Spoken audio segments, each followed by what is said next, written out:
આજે બીડા વાળવાની ઝંઝટ વગર જ બજાર જેવા એકદમ ટેસ્ટી આપણે પાતરા બનાવીને તૈયાર કરીશું, જે ખાવામાં ખૂબ જ સરસ અને ટેસ્ટ પણ સાથે મસાલા બનાવવાની જ ખૂબી છે. તો વિડીયો ખાસ જોજો અને મારી ચેનલ ઉપર નવા હો તો સબસ્ક્રાઈબ કરી દેજો, જેથી રોજ નવા વિડીયોના નોટિફિકેશન તમને મળતા રહેશે. તો હવે પાતરા બનાવવા માટે અહીંયા 6 થી 8 મેં અળવીના પાંદ લીધા છે. પાંદને આપણે ધોઈ એકદમ સરસ રીતે ક્લીન કરી દેવાના છે. ત્યાર પછી આપણે પાંદને છે આ રીતે ઊંધું રાખી દેવાનું છે. જે નસોનો ભાગ જાડો છે એ આપણે કાઢી લેવાનો છે.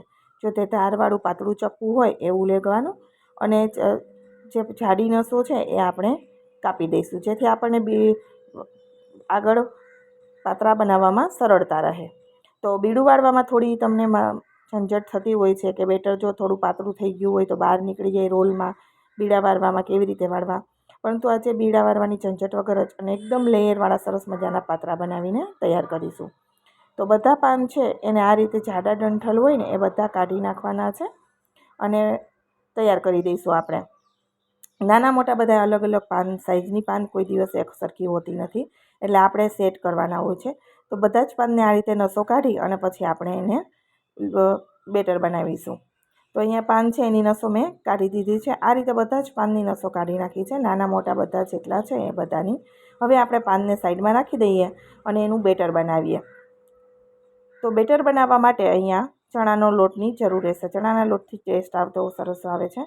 તો મેં 1.5 વાટકી લોટ લીધો છે, કેમ કે લોટનું પ્રમાણ થોડુંક આપણે રાખવાનું છે. જો લોટ ઓછો હોય તો પાનમાં કોઈ ટેસ્ટ હોતો નથી, મસાલાનો જ ટેસ્ટ હોય છે, એટલે લોટનું પ્રમાણ થોડું રાખવું. સાથે આપણે સ્વાદ પ્રમાણે મીઠું, હિંગ, હળદર, લાલ મરચું અને આ લોટ જે આપણે બનાવીશું બીડા માટે બેટર, એક તીખું, ખાટું, ગળ્યું, તમતમતું સરસ હોય તો જ ટેસ્ટ સારો આવશે, એટલે એ પ્રમાણે મસાલા થોડા વધારે જ કરવાના છે. સાથે ધાણા જીરું અને ગરમ મસાલો નાખ્યો છે અને 1 વાટકી ભરી અને આદુ મરચાંની પેસ્ટ નાખી છે. અડધી વાટકી અહીંયા વરિયાળી અને આખા ધાણા બંને મેં ટીચીને લીધા છે, જેની સુગંધ અને સ્વાદ બહુ જ સરસ આવશે, એટલે ખાસ તમે એ નાખજો, બિલકુલ સ્કીપ ના કરતા વરિયાળી અને ધાણા ટીચીને. અડધી ચમચી અજમો આપણે લઈશું, જે પાચન માટે ખૂબ જ સરસ છે અને શરીર માટે આપણે ચણાના લોટનું ખાતા હોય તો સારું રહે. સાથે આપણે 2 ચમચી જેટલા સફેદ તલ નાખીશું.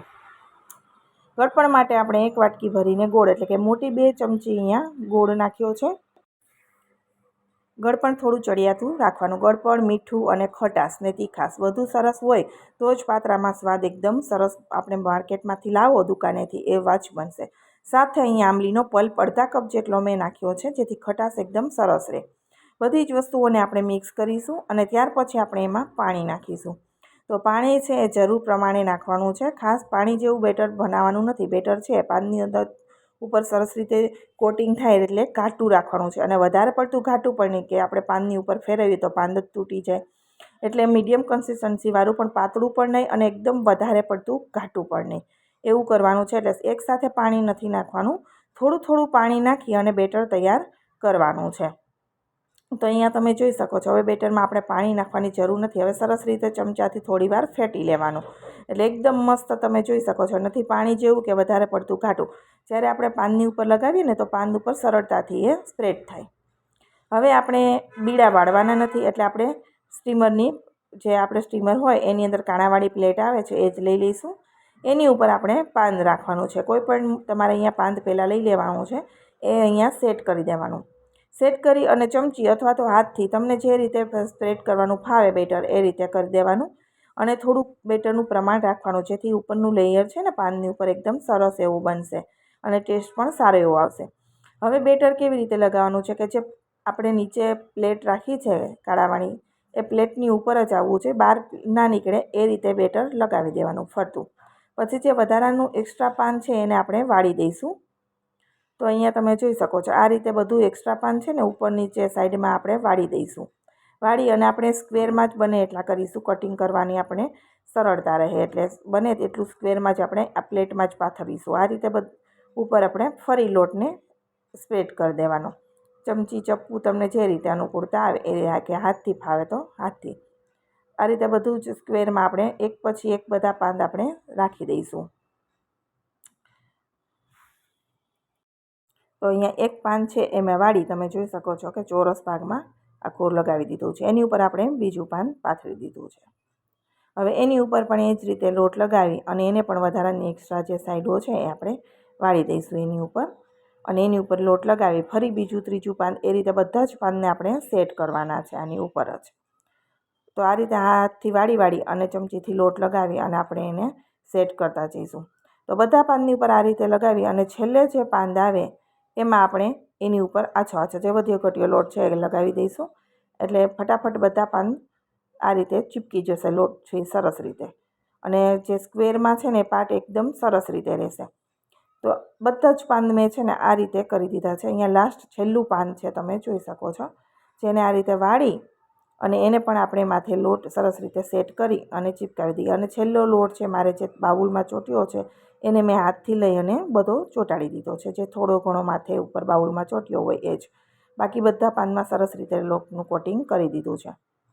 અને અત્યારે મેં સ્ટીમર પણ સાઈડમાં રાખી દીધું છે પાણી ગરમ થવા માટે, જેથી આપણને ફટાફટ વાર ન લાગે. પાણી ગરમ હોય તો આપણે સીધું જ આપણે સ્ટીમ કરવા રાખી દઈએ. તો જ્યારે લોટ લગાવવાનું ચાલુ કરીએ પાનમાં એ પહેલાં ધીમી ગેસ ઉપર આપણે સ્ટીમરને પાણી ભરી અને રાખી દેવાનું. તો એ આપણા પાત્રા હવે તૈયાર થઈ ગયા છે અને સ્ટીમરમાં પણ સરસ એવું પાણી ઉકળી રહ્યું છે.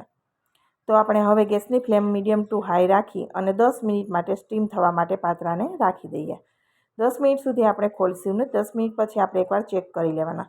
ટૂથપીક અથવા તો ચપ્પુ અંદર ડીપ કરી અને ચેક કરવાના. જો ચોટે લોટ તો ફરી તમારે 4-5 મિનિટ માટે સ્ટીમ કરવાના. પણ અહીંયા ચપ્પુ એકદમ ક્લીન છે એટલે કે આપણા પાત્રા એકદમ સરસ બફાઈ ગયા છે અને જોતાં જ ખબર પડી જાય એકદમ સરસ એવું ઉપર બફાઈ ગયું છે પાન.